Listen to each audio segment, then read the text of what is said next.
had the nerve to bring it up first thing this morning. I wanted to. And now, like, this isn't a bonding moment. This is like almost sacred to me. Everybody that knows me and knows me well knows that I'm a tea drinker. Like, people buy me tea for like my birthday and Christmas. It is like peace in a cup. It's not, hey, Erica, let's like, can you make me a cup of your like tea? I've been like dreaming about it. Like, I'm addicted to it now. Get away from me. I'm Erica, also known as E.MoniQue, and this is my real life. Hang out with me as I side-eye the ups and stumble through the downs. Watch as I turn my tiny piece of the Arizona desert into a tropical oasis. Fight to beat infertility and figure out where I fit as an artist in this crazy creative world. All while awkwardly discovering my authentic self. I'll be talking out loud about the things I wish someone would have said a while ago and sorting through what I wish I didn't know.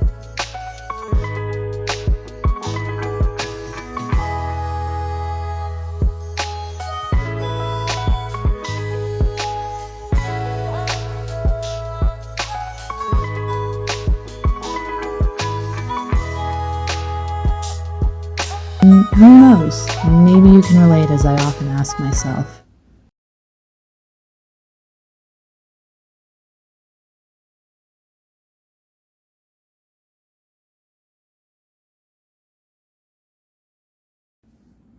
Okay, let's see.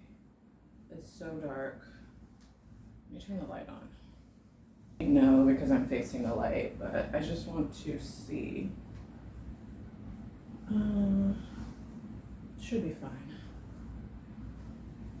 Right? Okay. Fine. Yeah, there we go. Better light. My apartment is a mess, but it is what it is. Okay, now the shoes.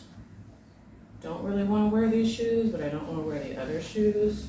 And I don't have any long socks. Girl, I'm just having a day. This is so stupid. I don't want to go. I want tea. I think honestly I'm about to start my situation. Okay, the shoes work. They work.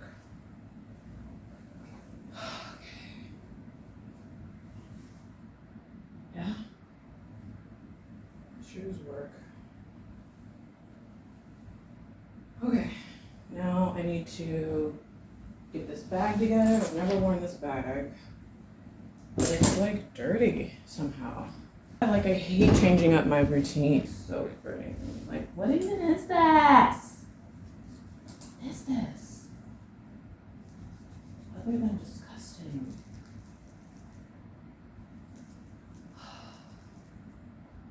I'm gonna be late. What is that?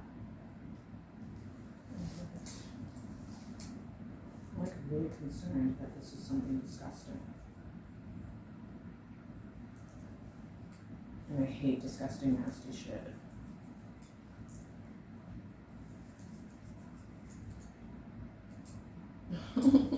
Gross.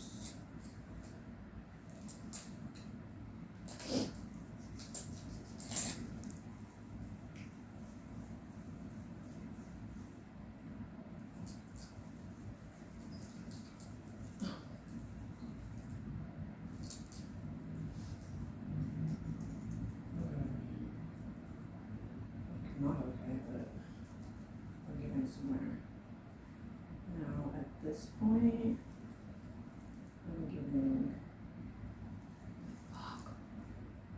At this point, I'm getting the Clorox. Put my wallet in here.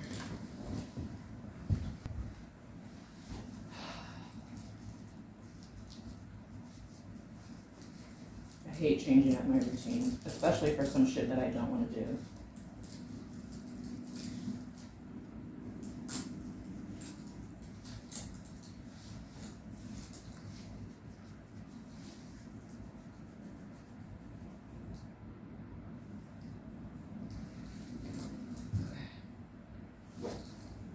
it was probably just candy or something. Probably, right? Like, why wouldn't it be candy?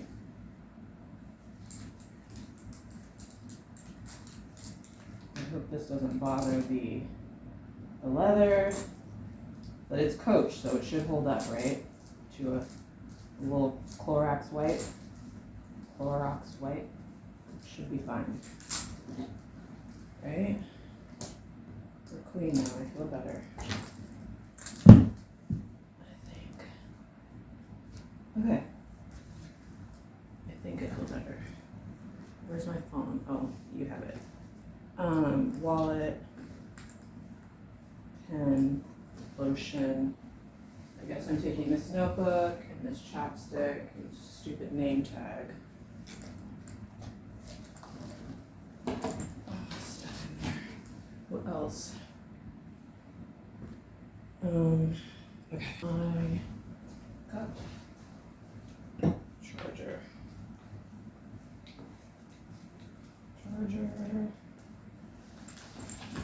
Cup. What else? Oh, I need to take my meds. Okay, bye. Oh.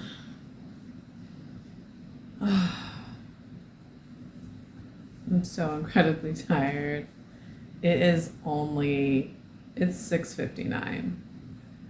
I'm so tired. Like, I am beat. If I opt not to turn the TV on and I just close my eyes and grab my blanket, I could easily go to bed right now. Easily. Today was a long day. I had an all-day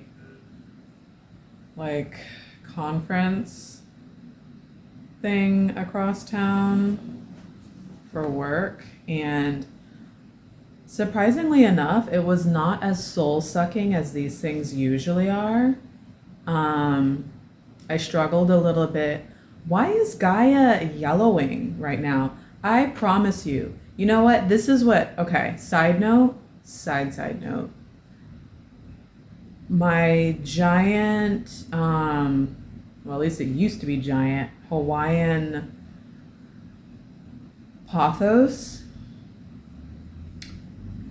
is like puny now, right? Except for it just being super long and viney and woody. It's puny now because it's just been through so much and I have not been giving it, I guess, what it needs. And I don't really know what pothos needs other than water and sunlight. But anyways, I say all this to say that every time I water Gaia, she yellows like 10 leaves and drops them. And it's like, but aren't you thirsty, bitch? And this time I watered and fertilized. So either she doesn't like the fertilizer, or I also have not dug up her roots. And how long ago did I move? And then not just moved, but I potted her. She hasn't been dug up in 3 years. So she's basically screaming at me, telling me that something's wrong with her roots. She probably needs a bigger pot. I just bought a whole bunch of new shoes. Now I gotta buy more. She probably needs new shoes and new socks because I haven't put any soil in there. Even though there's no way for the soil to have disappeared, her roots are probably a disaster. She's probably, yeah, that's my conclusion, because if I leave her alone, she'll be droopy and pitiful looking, and I'll be like, okay, well, let me give you some water after a couple weeks. And as soon as I water her, she perks up, but she drops leaves. And I'm like, that's odd behavior. But that just means that there's another problem that I'm not paying attention to. And if I'm not fucking careful, she'll drop all of her middle leaves and it's gonna look weird. Her edges are looking a little thin and it's sad. But anyways, what was I going with this? So today was a really long day. I had an all-day conference. It was somewhat enjoyable. I met some new people that were not totally annoying. Was I the only black person there? Kind of. I was the other black girl. There's another one in my area. Okay, anyways. So, I don't know. I got the usual amount of attention when I go to these things. Everybody wanted to like, and granted, like this was kind of the last thing that I wanted to do. I did not want to go, but I was highly encouraged to by my coworker, so I went. And then, but like aside from me not wanting to go, this is like truth serum week, which means like my attitude and everything, my body is just not cooperating because I'm getting ready to start at some point this week, I guess. I don't know. I'm on birth control and I don't know how this is gonna go, but this is the week. And I can tell that it's like this is the week, not only because I keep track of these things and I'm pretty spot on, but also because all I can think about is salt and sugar. That's all that I want. Chips and ice cream. And that bitch had the nerve to bring it up first thing this morning. I wanted to.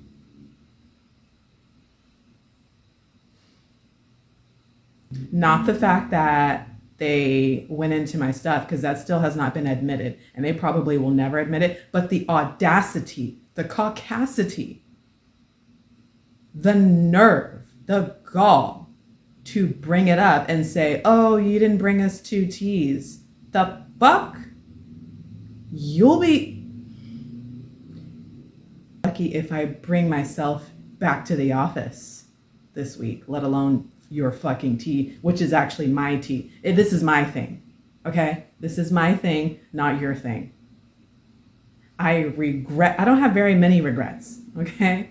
Not very many at all.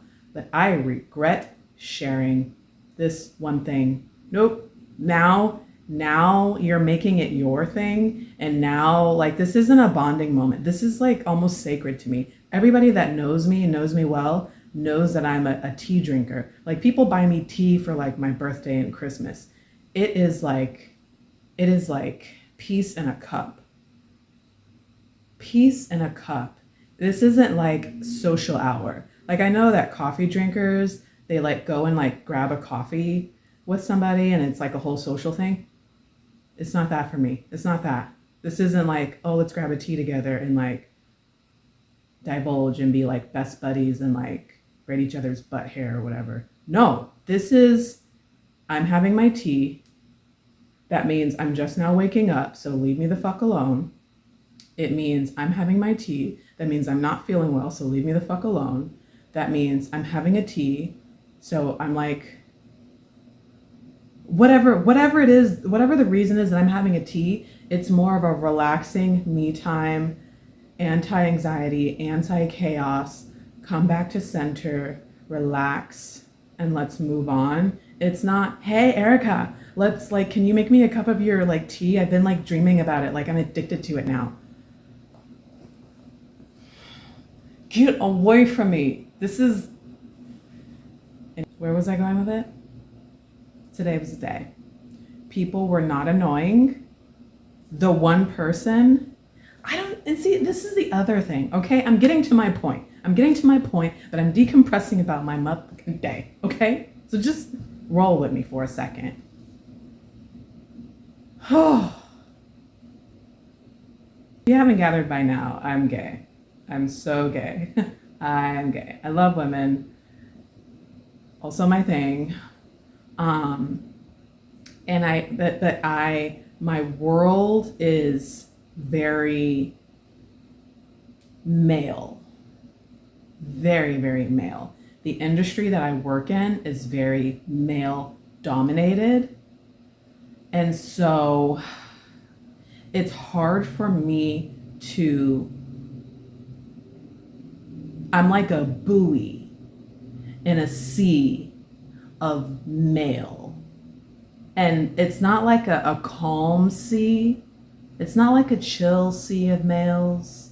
It's like choppy, sea-sickening waters where it's like you never know what you're gonna get. Like, I think that my own hormones are bad. These dudes are like I don't understand it. Are there males have hormones, but like do males have PMS? Like, I don't know. They're just like needy and like clingy and like they can't.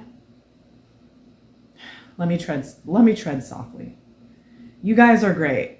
You really are. We need you somewhere for something. Some of you can be really great friends and like really great whatever your roles are, whatever roles that you want to do in life. Love that for you, right? I'm not saying all of you guys are like this, but I've been in this world of mine for some years now, and either the universe is messing with me and they keep putting me with the same kind of dude, or maybe this is like a major part of your makeup, okay? But the neediness, the clinginess, the lack of awareness, the lack of like boundaries, personal space. Although I'm not quite sure if it's like a male thing or a cultural thing, like a background thing. What else? You can't do anything for yourself. Did I mention that already? Lack of self-sufficiency, that's a nicer way to say it. And like you just kind of like, I don't know, like, but I'm not your mom, bruh. I'm not your mom. I'm not your maid. I'm not your caregiver. I'm not your spouse. I'm not your whatever it is. Like, aside from me being a total lesbian, I try to be as self-sufficient as possible. Like, it takes a lot for me to like ask. Like, it's very rare that I need anything from you. I sure as hell don't. Wow. My Hoya. Sorry, squirrel. See, when I sit here and decompress at the end of the day and I look at all of my kids, I notice like it's like they're telling me like what happened at school. And so Gaia needs new shoes and is losing teeth. Like, I don't know what's going on. Helix and Hera, I just watered them and they look amazing, except for one of the vines looks oddly thick and kind of yellow, which is odd because the vine is already woody. So I don't understand why this woody, thick ass vine is like looking yellow. So that's weird. I'm gonna have to inspect that. I know for sure that Helix and Hera need new bunk beds. I have got 2 different Hoyas that I partnered together to help each other.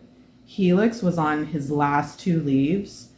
And I thought I was going to lose him when we lived downtown in the basement in the dungeons of hell. I thought I was going to lose a lot of my plants. I sure as hell thought I was going to lose Helix, literally down to 2 leaves. I thought I was going to lose Falcon. I thought I was going to lose. Oh, I have a corn plant that's like a monster in my bedroom. I don't think you've ever seen that one. I don't show you guys my bedroom. I thought I was gonna lose that one. That one was like a trooper, like did not need anything. I thought I was gonna lose. Who else did I have downtown? Who else did I have? You know what? Gaia started off. When I lived downtown, I got Gaia, and that's when she was like straight cut from the jungles of Hawaii. Leaves were huge. Started there. She took a beating, and then when I moved, she took a beating, and then I moved again. She took a beating. And here she stabilized, but now she just needs like better accommodations. Anyways, so Helix survived my dungeon apartment with no light, and I put him with a new Hoya, Hera. It's a different type. So it's a Hoya pubicalis and a Hoya,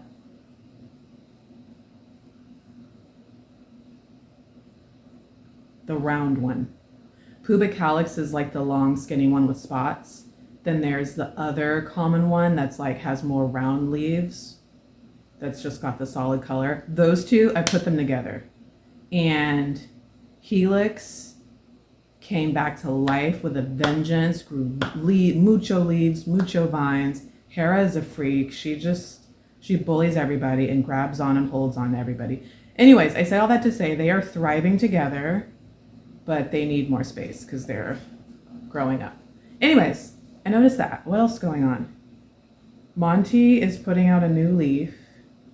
So I'm excited about that. He's putting out leaves really super slow, so I'm a little bit concerned. I don't think I'm watering him enough, to be honest, because Montana at my office has been through the ringer and has put out like 5 new leaves to Monty's like 2. And I don't understand why. I feel like there are better conditions here versus at my office. The only difference is that I have like easier access to Montana to where I water him pretty like more often than I do Monty. Monty is in a corner. Monty's super heavy. I can't, like my sink is not big enough, so I always have to put Monty in the shower if I want to give it a good soak. And that's a whole thing, and it's messy, and it's just like, ugh. Anyways, everybody else is seemingly doing fine. I'm gonna do a tour soon on like my new plants. Phoenix is doing well. Mickey is not doing well, but that is an alocasia, very sensitive alocasia, and I knew better, so I'm like holding on for dear life for Mickey. It's been moved several times. Anyways, so back to my day. There was a lot of people from my area that showed up across town today, which was cool. One of them was one of my coworkers that just kind of, well, I was having a day. I don't know if I told you guys that my dad had open heart surgery like the week after I lost the baby. And so that was a lot that was going on all at once. And so my coworker was just like checking on me one day. I think it was like the day after. No, it was the day of my dad's surgery. She was checking on me and I just like couldn't hold it together. Normally, especially with like coworkers, I have my one work bestie that like I love, like we're close. Other than that, I don't tell anybody my like I just don't talk to anybody. But this other coworker, I really, really like her. She checked on me and I was just I could not, like I didn't have anything else to like hold on to, and I was just like, you know what? I'm gonna let it go. I'm like, I'm not okay. I'm having a really tough time. And I was like, I don't want to be a downer, but maybe this will kind of explain kind of like why I've been so like distant and just kind of explain why I am the way that I am. Because she's like super nice and like genuine, and I'm always weird, right? Because something's always going on in my life. So I gave her that disclaimer, and I was just like, honestly, I've been battling with infertility over the past several years, and I had my second miscarriage just last week. And I'm talking to her. I was like, I just had my second loss, and I don't think I told her that my dad was in the hospital having surgery, but like that was the straw that broke the camel's back. So I just divulged. She just didn't know. And anyways, our conversation ended up that day where she's just like, oh my God, I had no idea Like I totally understand where you're, you know, like me and my partner have gone through the same thing. Like we've been childless and like dealing with the whole infertility thing for quite some time. And she's like, we lost our baby girl. That was like perfectly fine. She had some other issues. She's like, we lost our baby girl. And, she gave me the date and the name and everything. And I was just like, wow, I would have never guessed. There are like some people or like some couples who just don't have children. And maybe you wonder about that. But like for me, not really. It's just like a lot of people are choosing not to have kids, or like you just never know what the story is. But mostly, I feel like people that don't have children, like they just chose not to. Like they valued other things, or they wanted to do other things with their life, or they wanted to fill their time and their hearts or their lives with other things. Like they're campers, they're hunters, they love animals, they love to explore, they love to travel, all those things. So I just thought, well, maybe they're just like a young couple that, whatever. But no, she opened up and shared with me that day, which made me feel better, not because she has gone through infertility struggles too, but because I didn't feel alone. Like I didn't feel like I was on an island. I wasn't talking to someone who was totally clueless about the topic, who didn't have a response for me. She totally understood everything that I had been going through and was going through currently, because she herself and her spouse had gone through similar things, and she knew exactly what to say, and it made me feel like amazing. And I'm not like I'm not talking crap about anybody who hasn't gone through it or doesn't know what to say. Like I always appreciate someone that shows like empathy and compassion for me and my circumstances. I do, but sometimes I just want a little bit more or a little bit different. I don't know, it hits different when somebody who's been through an experience responds in a way that makes sense. It's like a particular dialect. So anyways, I say all that to say, fast forward from January to today, she was there. I was happy to see her there. We caught up a little bit and we had lunch together, and she, was just like, we kind of talked about it, and I wasn't expecting to talk about that today or at all, but, and not to say that it was like I was bothered by it, but I just wasn't expecting it. And so having that conversation with her, like it was easier for me to do, obviously, because it's been like a couple months since it happened. But it, like me thinking about it and like talking out loud to her, just kind of got me feeling some different things. Like I keep saying to you guys that I am going back and forth on whether I want to like start another round this year or not. And like in January, as I was going through the loss, it was like I can't think about anything else right now. Like I'm devastated. I can't think about anything else, like going forward and starting over. And like I just can't think about anything other than like what's happening, like what just happened.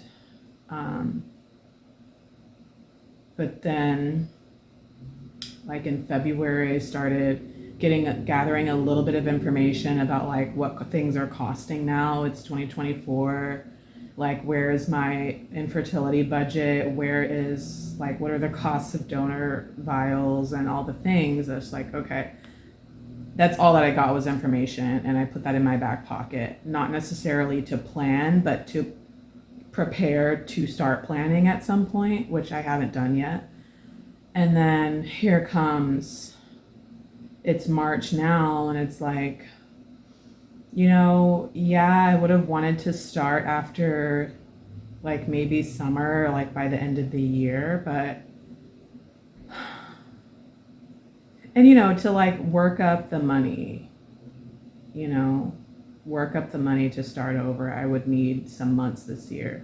But at the same time, it's like as I'm working up the money, I also have like deprived myself of so much. I've deprived myself of so much, of experiences, of just like basic things, of like going out. I've deprived myself of like certain foods that I love, you know, like dietary and trying to be healthy. I've deprived myself of like cocktails and wine. I love wine and just like so much. I put so much focus into trying to be the best version of me as best as possible for this baby that like by the time it was all done, I was like totally empty. I felt physically empty and like my heart felt empty and just everything was just empty and I felt like just a sack, a pointless, useless sack, right? And so although I am getting more and more anxious, like I'm nearing being ready to start again. I have already set my mind to like filling my cup back up, filling my heart back up, and doing the things that I love, things that are going to bring me joy, things that are going to make me feel free, things that are going to make me feel like me again. Because when I get fixated on something or someone, I can do that for so long, not even realizing that I'm losing myself. So I've been kind of doing that back to back. Um, Most recently with the, you know, IVF treatments that were like 2.5 years straight before I had my break, and then like I had another year of it, but and then before that, like my major life-changing breakup, like, and it was